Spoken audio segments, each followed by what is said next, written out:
आप सभी कितनों ने सिदो कान्हू का नाम सुना है? तो निश्चित तौर पर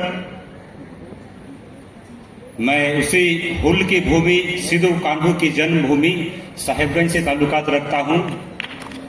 यदि संताली से कहे तो संताल पर गाना हो सोना देशो वीर बुरु ते दारी नड़ी ते गाडा सोडो ते सजावा कान आतुसिम को राग साते वीर सेड़े को चेरो बेरो मनवा को हो साते चांदोई गोंगा। हमारा जो संताल परगना है ये ऊंचे ऊंचे पहाड़ी के बीचों बीच में है और पेड़ पौधे लताओं से बहुत ही सुंदर खूबसूरती सजा हुआ है। और यदि मैं हिंदी से कहूं कि झारखंड की एकमात्र गंगा नगरी उस साहेबगंज से मैं ताल्लुकात रखता हूं। और जो मेरा विषय है ये है राष्ट्रीय पहचान हेतु जनजातीय कला संस्कृति और धरोहर का संवर्धन। और हमारे जो संताल परगना की बात मैं करूं तो संताल परगना में एक कला है जिसे हम कहते हैं जादव पटिया। संताली में कहते हैं जादव पटिया।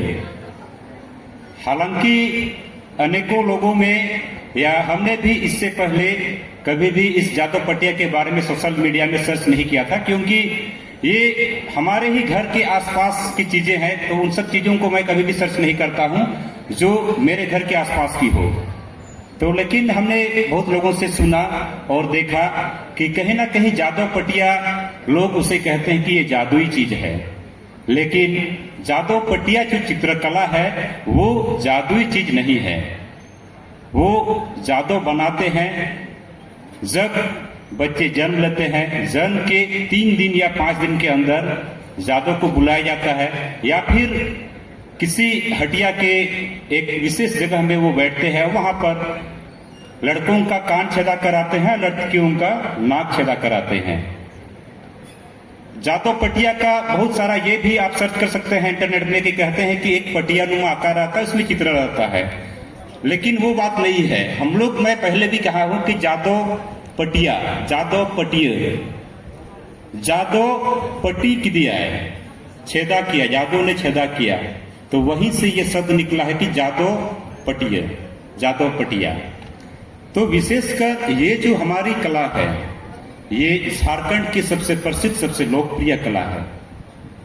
और इसमें विशेषता यह है कि जब जादव उसको पट्टी करते हैं, मतलब जो छेदा करते हैं, और जब वो आदमी वो मृत्यु को प्राप्त करता है,